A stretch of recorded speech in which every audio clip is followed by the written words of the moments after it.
9:31 pasa ahora y se los contamos aquí en Recap Blue. Don Andrés Carmona, noticia importante que entrega el presidente Gustavo Petro, quien acaba de aterrizar, está en Japón, recién aterrizado en Japón. Está molesto. Sí, señor. Además, lo hablábamos aquí empezando el programa, toda esta votación y elección en el Senado de la República, pues lo coge en el avión. Estaba viajando desde Colombia hacia Japón, inmediatamente aterriza, pues se da cuenta que la elección en el Senado de la República fue de Carlos Camargo con 62 votos frente a 41 que obtuvo María Patricia Balanta, quien era otra de las ternadas. Noticia que entrega a través de un trino. Ya había escrito un primero donde dice usted que se le nota molesto. Decía que el Senado decidió no hacer avanzar al país, hacerlo retroceder al abuso.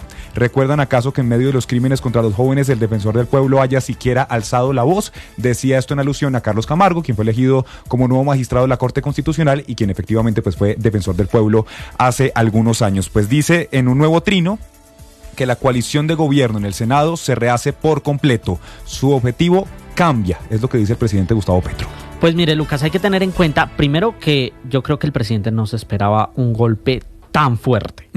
Incluso todos hacíamos un poco las cábalas, muchos congresistas nos decían públicamente o fuera de micrófonos, no, esto va a estar apretado, los votos no están tan seguros, vamos a votar por vamos a votar por ya tomamos una decisión de bancada. Y mire que al final... Y exactamente el golpe que usted menciona, Andrés, no solamente fue por la elección, sino por la diferencia de los votos. Claro. Usted recuerda lo que me decía Néstor Morales esta mañana en Mañanas Blue, que ojalá a mí no me subieran a la comisión escrutadora porque las cuentas estaban erradas. Y seguramente sí, estuvieron muy erradas porque al final esos 62 votos contra 41, pues ocasionaron malestar.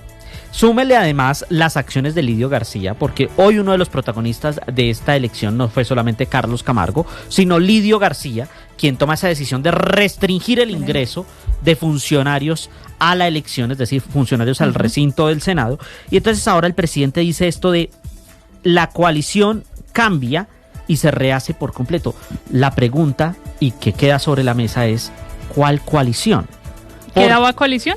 Quedaba coalición. Recuerde usted que el presidente Petro ha roto la coalición como 4 veces. ¿Sí? La ha roto cada vez que ha recibido un golpe en el Senado. El golpe de la reforma a la salud, el golpe de la reforma laboral, el de la consulta popular y ahora de la elección de magistrado de la Corte Constitucional.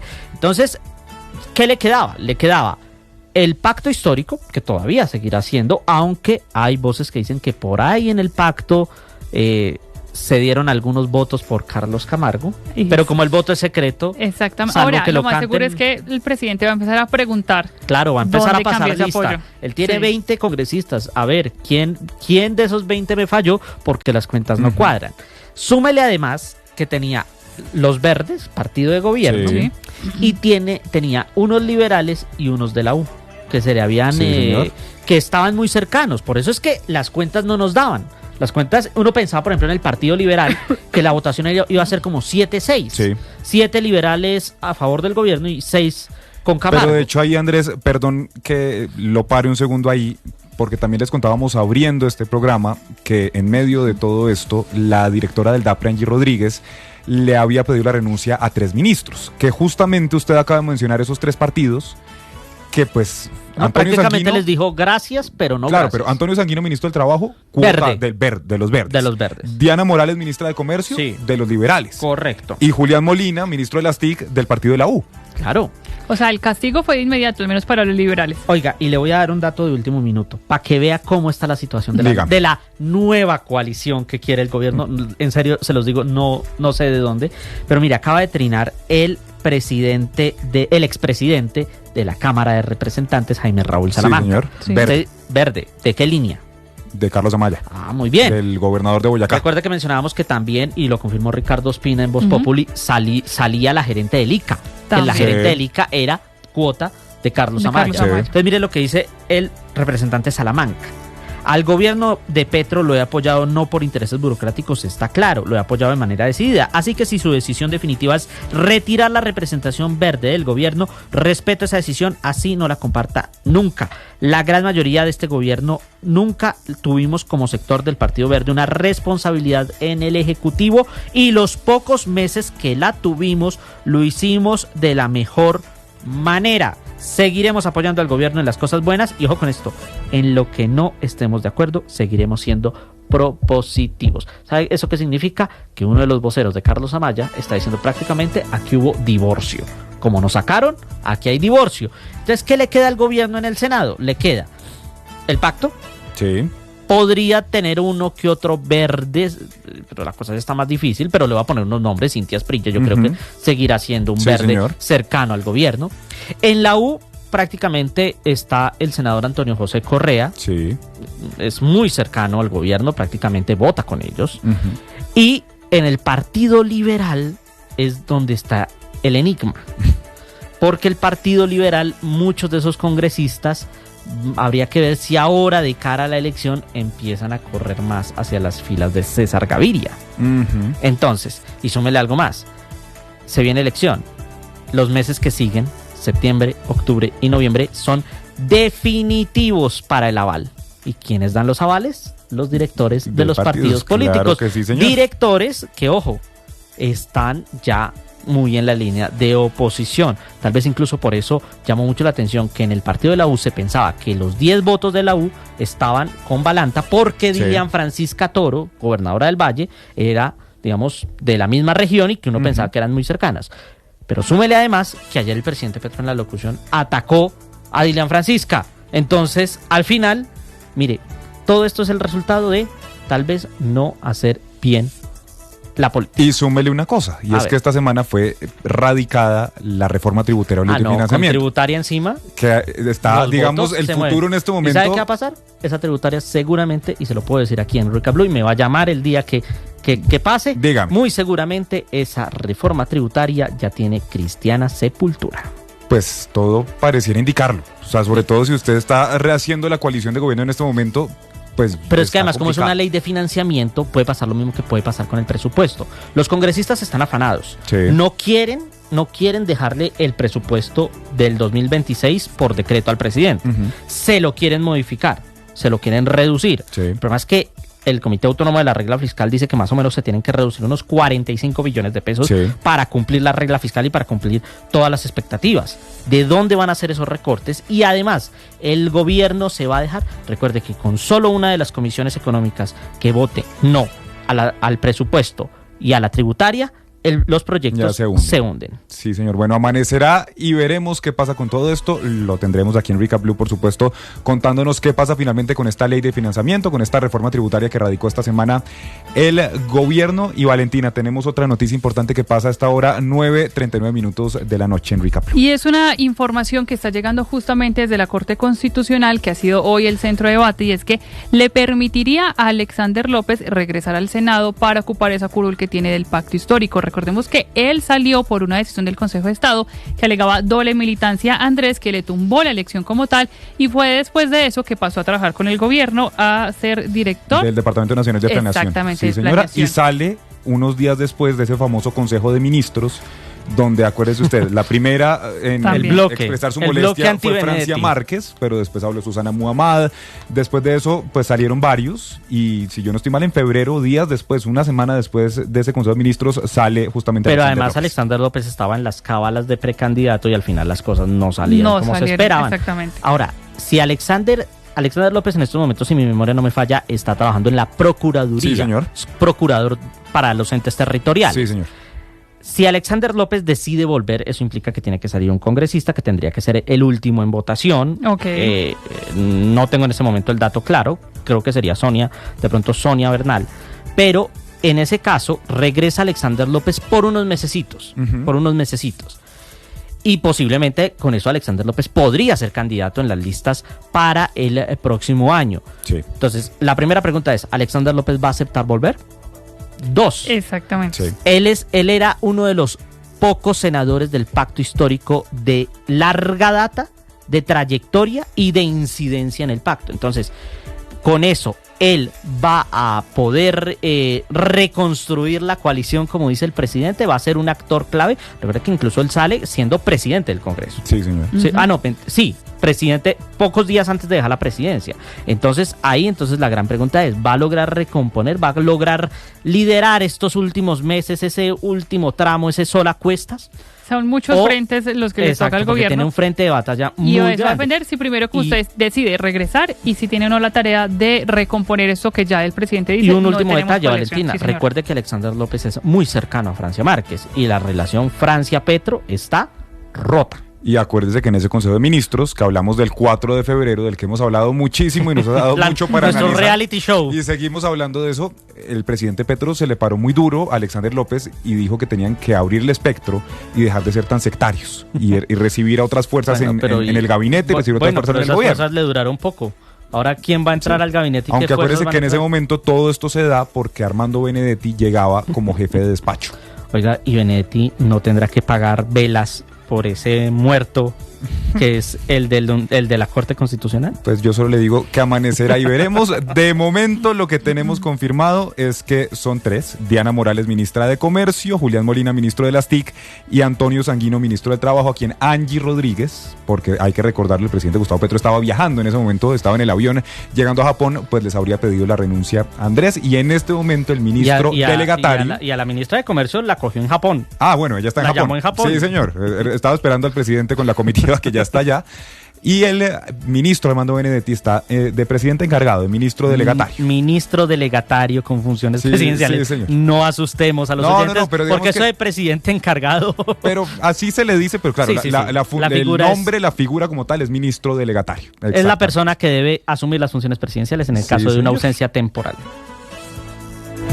En Recap Blue, el día en Colombia.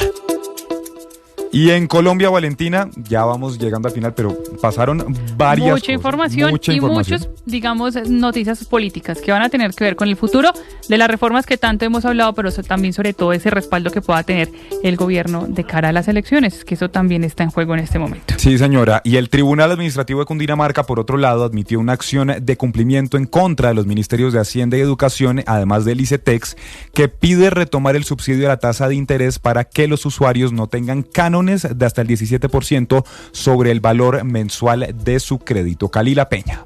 La justicia administrativa entró en la escena del conflicto generado por el retiro de los subsidios de tasas de interés en los créditos del ICETEX, especialmente para los usuarios de los estratos 1, 2 y 3. El Tribunal Administrativo de Cundinamarca admitió una acción de cumplimiento contra el ICETEX, el Ministerio de Educación y el Ministerio de Hacienda tras recibir una demanda de 17 páginas en la que se denuncia que presuntamente el Estado está incumpliendo al no garantizar los recursos necesarios.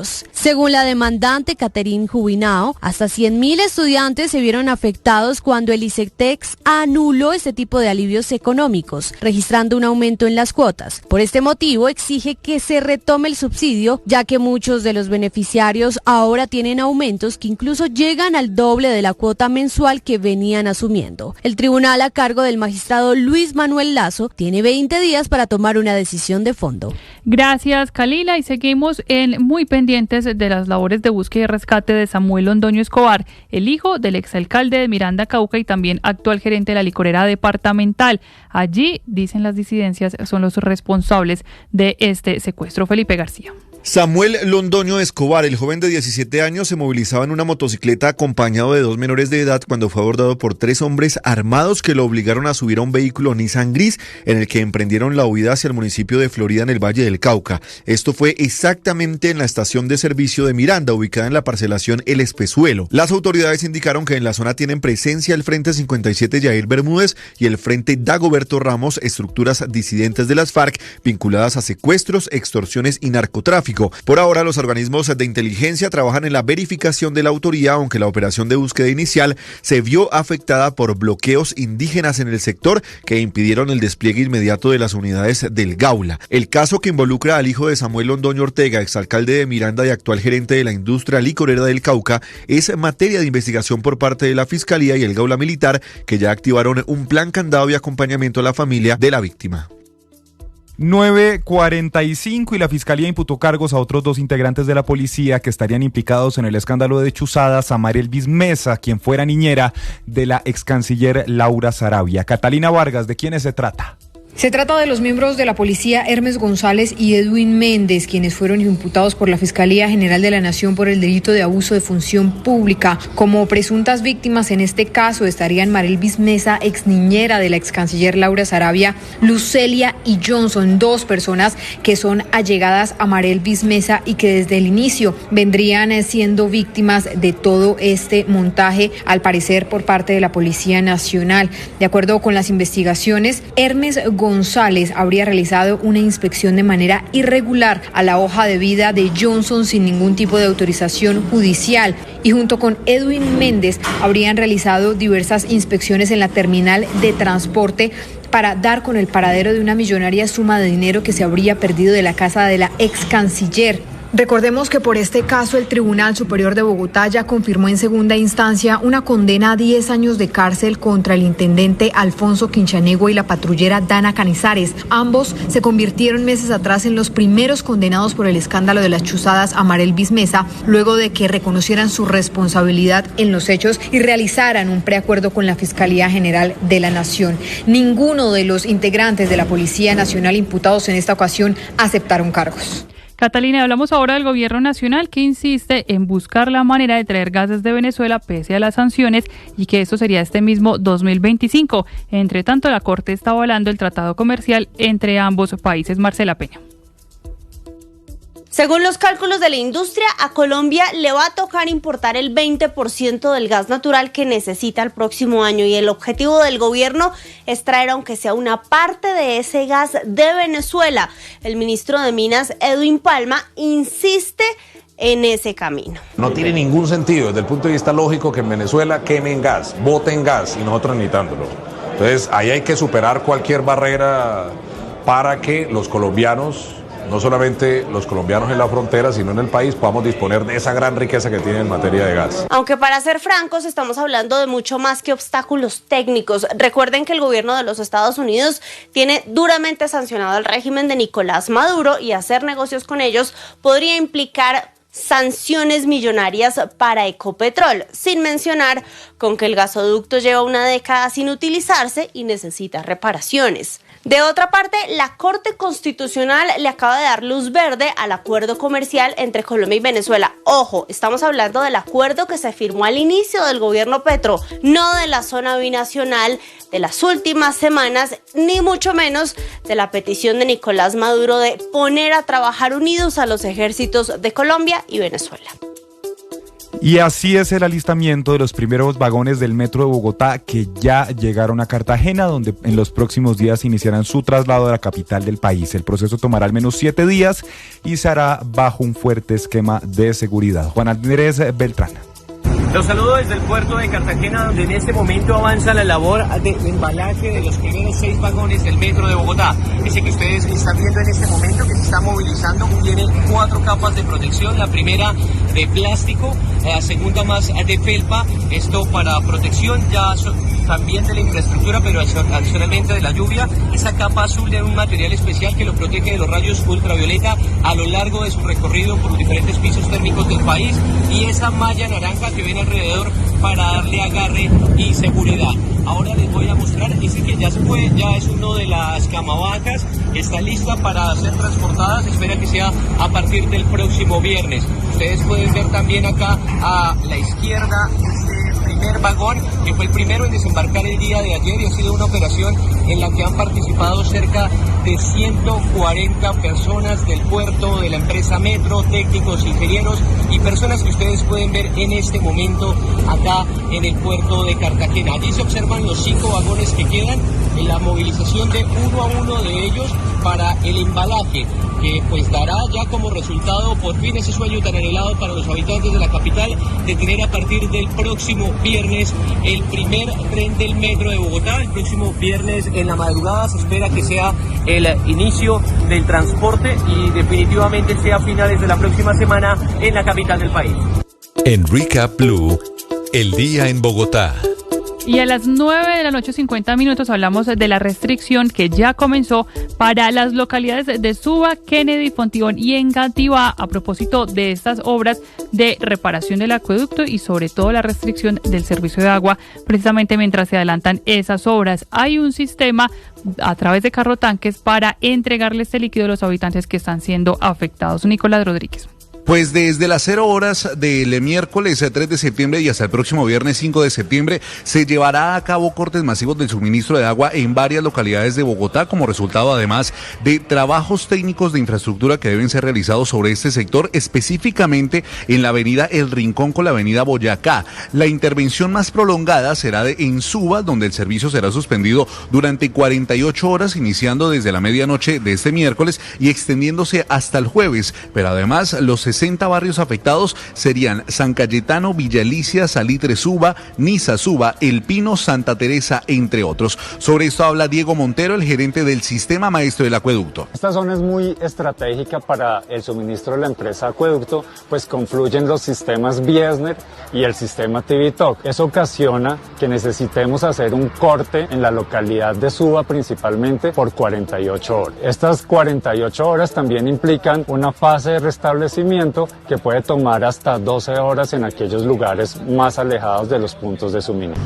Por otro lado, también hay que tener presente que en localidades como Engativá, Fontibón y Kennedy también se presentarán cortes por 24 horas. Esto lo informa el acueducto con el único fin de reconectar y desviar las tuberías de gran tamaño en el sector de Tanque de Suba y además se realizarían 33 empalmes de tuberías secundarias que específicamente están sobre la avenida El Rincón y la avenida Boyacá. Esto como parte de la obra de ampliación de esta zona que ya avanza en el 95%. En Recap Blue, el día en el Pacífico. Y Dilian Francisca Toro, gobernadora del Valle, alertó sobre una nueva amenaza terrorista en el departamento y reveló que las disidencias de las FARC están comprando decenas de drones para atacar a la fuerza pública. Alejandro Muñoz. Las autoridades en Cali están en máxima alerta ante el riesgo que corre la ciudad de sufrir otro atentado terrorista. Esto debido al más reciente informe entregado por Inteligencia Militar que advierte que el Frente Jaime Martínez de la disidencia de las FARC habría comprado aproximadamente 300 drones para seguir atacando a la fuerza pública en el Valle del Cauca. La gobernadora del departamento, Dilian Francisca Toro, confirmó que aunque ya se están tomando las medidas de protección, las capacidades son limitadas a comparación de la cantidad de drones que podrían utilizarse en los ataques. Bueno, esa es una información que se tiene, de que pues están pensando comprar muchísimos drones y eso pues por supuesto es para afectar no solamente a la fuerza pública, sino como estamos viendo que ha afectado la sociedad civil. Nosotros ya compramos